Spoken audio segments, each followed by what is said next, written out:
ქართული ოცნების საპატიო თავმჯდომარემ წერილი გამოაქვეყნა, სადაც ამერიკის საელჩოს განცხადებას ეხმაურება. ბიძინა ივანიშვილი ადასტურებს, რომ რამდენიმე დღის წინ საქართველოს პრემიერ-მინისტრთან და ხელისუფლების სხვა თანამდებობის პირებთან ნამდვილად შედგა საელჩოს კომუნიკაცია შეხვედრასთან დაკავშირებით. ამერიკის შეერთებული შტატების ელჩს პრემიერთან შეხვედრა შევთავაზეთ, თუმცა უარი განაცხადა. აქედან გამომდინარე, ჩემთან შეხვედრის მოთხოვნა აქვს ერთადერთი ახსნა, რომ შეხვედრას მხოლოდ პირადი შანტაჟის ფონზე აქვს ფასი ნათქვამია განცხადებაში. წერილში ვკითხულობთ, რომ ბიძინა ივანიშვილი კვლავ გამოთქვობს იმედს, რომ ამერიკის საელჩო დადებითად უპასუხებს მთავრობის შეთავაზებას ქართულ-ამერიკული სტრატეგიული პარტნიორობის სუფთა ფურცლიდან კონკრეტული გზამკვლევით განახლებაზე. თემაზე ჩვენი ჟურნალისტი სალომე ქოქიაშვილი მუშაობს. სალომე, უფრო დეტალურად რა ითქვა წერილში და როგორია გზავნილები? დავიწყოთ იმით, რომ ბოლოს 3 დღის განმავლობაში საქართველოსა და შეერთებულ შტატებს შორის ურთიერთობებში გაჩნდა 4 მნიშვნელოვანი გზავნილი. აქედან პირველი 3 ამერიკულ მხარეს ეკუთვნის, ხოლო სულ ბოლო არის ქართული, კონკრეტულად ეკუთვნის ქართული ოცნების დამფუძნებელსა და საპატიო თავმჯდომარეს ბიძინა ივანიშვილს. ეს არის წერილი, რომელიც პასუხობს დღეს დილით ამერიკის საელჩოს სოციალურ ქსელში გამოქვეყნებულ პოსტს, სადაც ნათქვამი იყო, რომ ბიძინა ივანიშვილმა ელჩთან შეხვედრაზე 22 მაისს განაცხადა უარი. როგორც საელჩო განმარტავდა, ელჩს სურდა ქართული ოცნების დამფუძნებლისთვის პირადად გადაეცა სახელმწიფო დეპარტამენტისა და სახელმწიფო მდივნის მარკო რუბიოს პოზიციები.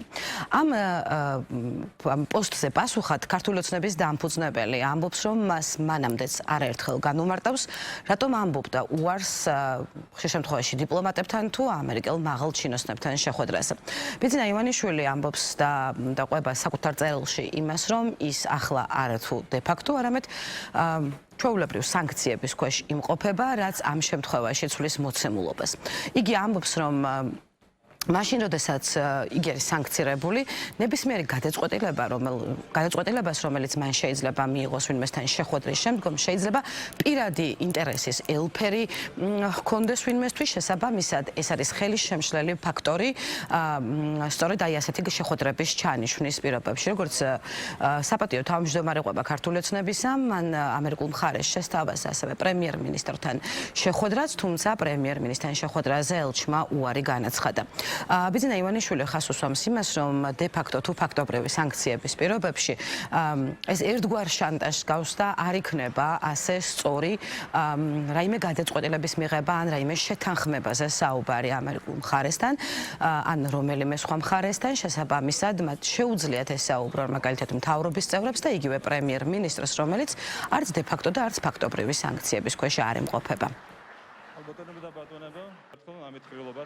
წინა ადმინისტრაციის დროიდან მოყოლებული ამერიკულმა მხარემ დამიწესა ჯერ არაფორმალური და შემდეგ ფორმალური სანქციები. ამგვარი პირადი შანტაჟის ფონზე ჩემთვის ელჩთან შეხვედრა და სახელმწიფო საქმეებზე საუბარი არასწორად მიმაჩნია. ასეთ დროს აუცილებლად მექნება კომპლექსი, რომ გადაწყვეტილება სახელმწიფო საკითხებთან დაკავშირებით ჩემი პირადი ინტერესების საპირწონედ ვიღებ, რაც ჩემთვის პრინციპულად მიუღებელია. ეს კომპლექსი მაშინაც კი დამრჩება, როდესაც მექნება თუნდაც განცდა, რომ შეთანხმება ორივე მხარისთვის სასარგებლო შეიძლება იყოს. ამასთან ეს კომპლექსი აუცილებლად დამრჩება არა მხოლოდ ჩემს თავთან, არამედ გუნდთანაც და საზოგადოებასთანაც. ხაზგასმით მინდა აღვნიშნო, რომ ჩემი პირადი ინტერესი სახელმწიფო ინტერესებზე მაღლა არ დამიყენებია არც 2012 წელს და არც 10 წლის შემდეგ 2022 წელს, როდესაც სწორედ სახელმწიფო ინტერესების სასარგებლოდ ჩემი პირადი ინტერესები უდიდესი რისკის ქვეშ დავაყენე. აქვე მინდა დავაზუსტო, რომ უართან ერთად ელჩს საქართველოს პრემიერ-მინისტრთან შეხვედრა შევთავაზეთ. პრემიერ-მინისტრი არ არის არც ფორმალური და არც არაფორმალური სანქციების ქვეშ და შესაბამისად მას პირად შანტაჟთან დაკავშირებული ვერავითარი კომპლექსი ვერ ექნება. თუმცა ელჩმა ამაზე უარი განაცხადა, რაც გვიმყარებს რწმენას, რომ ისინი სწორედ პერსონალურ შანტაჟს განიხილავენ წამყვან ფაქტორად ქართული მხარის მიერ სახელმწიფო ინტერესებთან დაკავშირებული პოტენციური გადაწყვეტილების მიღებისას.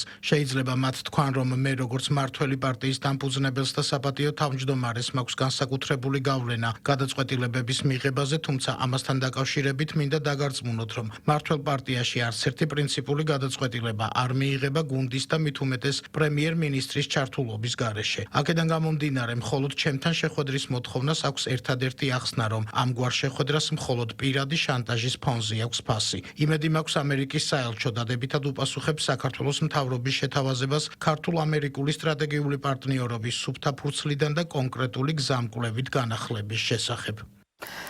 პარტნიორული ურთიერთობების განახლებაზე მმართველი პარტია ძალიან დიდი ხანია საუბრობს კონკრეტული გზამკვლევის პირობებში, რომელმაც სამომავლოდ მმართველი პარტიის იდეით უნდა გაწეროს მაგალითად ის ნაბიჯების ორმხრივი თანამშრომლობის სარგებელი ორივე ქვეყნისთვის, რომელიც შეიძლება მიიღოს საქართველომაც და ამერიკის შეერთებულმა შტატებმაც. თუმცა დაუბრუნდეთ თავად გზავნილებს, რომელთა შორისაც როგორც გვეკითხარით, ბოლო მეოთხე გზავნილი იყო ბიძინა ივანიშვილის წერილი.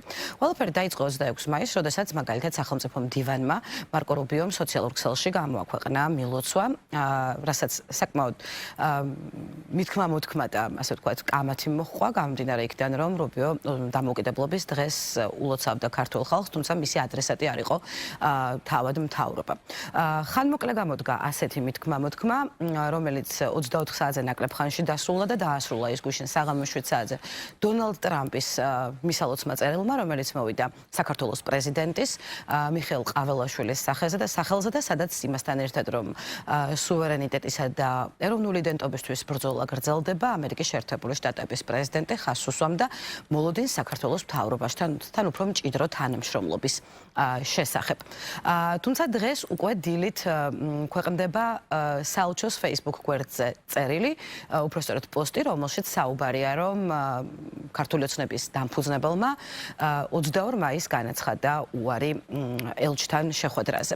ამ ნაწილში მაგალითად მმართველი გუნდის წარმომადგენლები აქცენტს აკეთებენ თავად კონტექსტზე. თუკი 22 მაისს მიიღო საელჩომ უარი ბიძინა ივანიშვილისგან შეხვედრის თაობაზე, მაშინ რატომ გამოქვეყნდა ეს პოსტი დონალდ ტრამპის წერილის მიღების მეორე დღეს? პრეზიდენტ ტრამპის მილოცვის შემდეგ ეს განცხადება ცოტა არ იყოს უცნაური არის. ის რომ თვითონ როგორც საუბრობენ რამდენიმე დღის წინანდელ ამბავი, მაინც და მაინც ასე ვთქვათ პრეზიდენტის ტრამპის უშუალო მილოცვის შემდეგ მეორე დღეს ასე ვთქვათ ამას გამოეხმაურენ, უბრალოდ ამ საკითხს მოაყოლეს ეს განცხადება. არ ვიცი, სიმართლე გითხრათ, რა მიზანი ქონდა ამ განცხადებას, ცოტა რთულია.